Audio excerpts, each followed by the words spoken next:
शेखर और मीरा की कहानी एक मूल्यवान रिश्ते से शुरू हुई थी। दोनों ने एक साथ सपने देखे थे। मीरा हमेशा से महत्वाकांक्षी एम्बिशियस थी, यूज कॉर्पोरेट दुनिया में नाम कमाना था। शेखर एक मिडिल क्लास परिवार से था जो एक छोटी सी फैक्ट्री में काम करता था। शादी के शुरुआती सालों में सब ठीक था, लेकिन जेज मीरा ने तरक्की की, उसकी दुनिया बदल गई। यूज लगा कि शेखर उसके स्टैंडर्ड का नहीं है। वो पार्टियों में शेखर को साथ ले जाने से कतराने लगी। एक दिन बात इतनी बात गई कि मीरा ने कहा, शेखर, हमारी मंजिलें अलग हैं। तुम वही रह गए हो जहां तुम 5 साल पहले थे और मेन एज निकल चुकी हूं। तलाक, डिवोर्स के कागज पर दस्तखत हुए और दोनों की राहें जुदा हो गई। मीरा ने शहर छोड़ दिया और एक बड़ी मल्टीनेशनल कंपनी जेनिथ कॉर्प की सीईओ बन गई। शेखर गुमनामी में खो गया। 5 साल बाद एक नई सुबह। जेनिथ कॉर्प का ऑफिस कांच की एक विशाल बिल्डिंग थी। मीरा अब पूरे शहर की सबसे ताकतवर महिलाओं में से एक थी। एक सुबह जब उसकी काली सेडान कार ऑफिस के गेट पर रुकी तो एक नए सिक्योरिटी गार्ड ने तेजी से औज बढ़कर सैल्यूट किया और दरवाज़ा खोला। मीरा जेज हाई कार से उतरी, उसकी नज़र गार्ड के चेहरे पर पड़ी। उसके पैर जम गए। वो शेखर था। शेखर की दाढ़ी बड़ी हुई थी, चेहरे पर थोड़ी झुर्रियाँ थी, लेकिन उसकी आंखों में वही पुरानी शांति थी।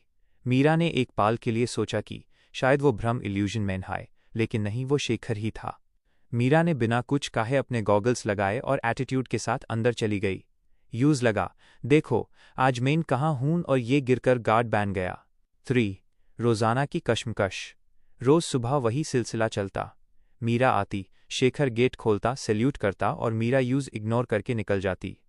मीरा को लगा था कि शेखर नौकरी छोड़ देगा, लेकिन वो अपनी ड्यूटी पूरी ईमानदारी से करता रहा। एक दिन ऑफिस में एक बड़ी मीटिंग थी। मीरा ने देखा कि बारिश हो रही है। उसने खिड़की से नीचे देखा। शेखर बारिश में भीगते हुए लोगों की गाड़ियां पार्क करवा रहा था और उन्हें छतरी अम्ब्रेला दे रहा था। मीरा के मन एक अजीब सी चिड़चिड़ाहट हुई। उसने अपने मैनेजर को बुलाया और कहा, यूएसएस गार्ड को मेयर केबिन में भेजो। 4 कैबिन का टकराव, द कॉन्फ्रंटेशन। शेखर भीगे हुए कपड़ों में मीरा के शानदार केबिन में दाखिल हुआ। मीरा अपनी बड़ी कुर्सी पर बैठी थी। मीरा, शर्म नहीं आती तुम्हें? मेयर ऑफिस में गार्ड की नौकरी कर रहे हो। लोग जान जाएंगे कि तुम मेयर एक्स हस्बैंड हो तो मेरी क्या इज्जत रह जाएगी? शेखर धीरे से मुस्कुराते हुए, मीरा जी, मैं यहाँ अपनी पहचान बेचने नहीं, मेहनत की रोटी कमाने आया हूँ। मेयर पास कोई डिग्री नहीं है और एक एक्सीडेंट के बाद मेरा पुराना काम छूट गया। ये नौकरी मुझे सुकून देती है। मीरा, सुकून? एक गार्ड की नौकरी में? मैं तुम्हें कुछ पेस दे सकती हूँ, तुम शहर छोड़कर चले जाओ। शेखर, पेस तो आपने पहले भी बहुत कामा लिए द मीरा, लेकिन शायद सुकून नहीं खरीद पाई।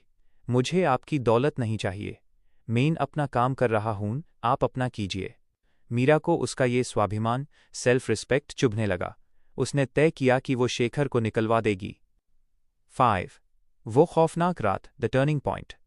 एक रात मीरा देर तक ऑफिस में रुकी थी क्योंकि एक बड़ा फॉरेन प्रोजेक्ट फाइनल करना था।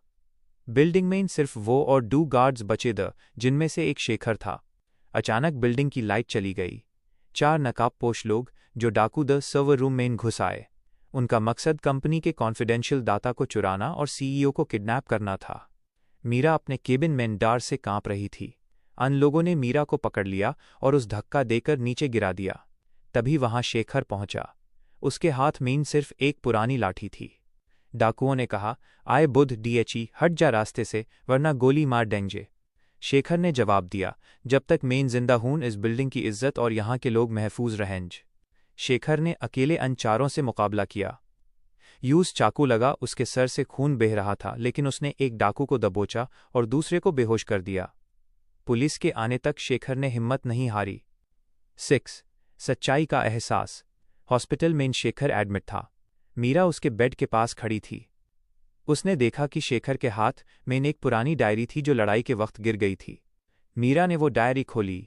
उसमें लिखा था, मुझे पता है मीरा मुझे नफरत करती है, लेकिन मैं यहाँ गार्ड की नौकरी इसलिए कर रहा हूँ ताकि उसकी हिफाजत कर सकूँ। उसके दुश्मन बहुत हैं और मेन डोर से ही सही उस हर खतरे से बचाना चाहता हूँ।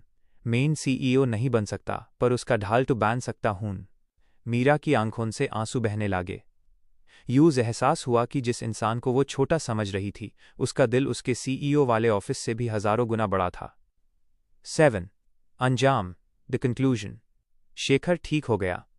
मीरा ने यूज कंपनी का हेड ऑफ सिक्योरिटी बनाने का फैसला किया, लेकिन शेखर ने मुस्कुराकर माना कर दिया। उसने कहा, मीरा, मुझे वही गेट पर रहने दो। वहां से मुझे पूरी दुनिया दिखती है और हर सुबह तुम्हारी कामयाबी देखने का मौका मिलता है। बस अब तुम्हारी आंखों में मेरे लिए नफरत नहीं है, मेरे लिए इतना ही काफ़ी है। मीरा ने शेखर का हाथ थमा और माफ़ी मांगी। वो दोबारा पति पत्नी तो नहीं बेन, लेकिन अब उनके बीच एक ऐसा रिश्ता था जिसे दुनिया का कोई भी ओहदा पोजीशन छोटा नहीं कर सकता था।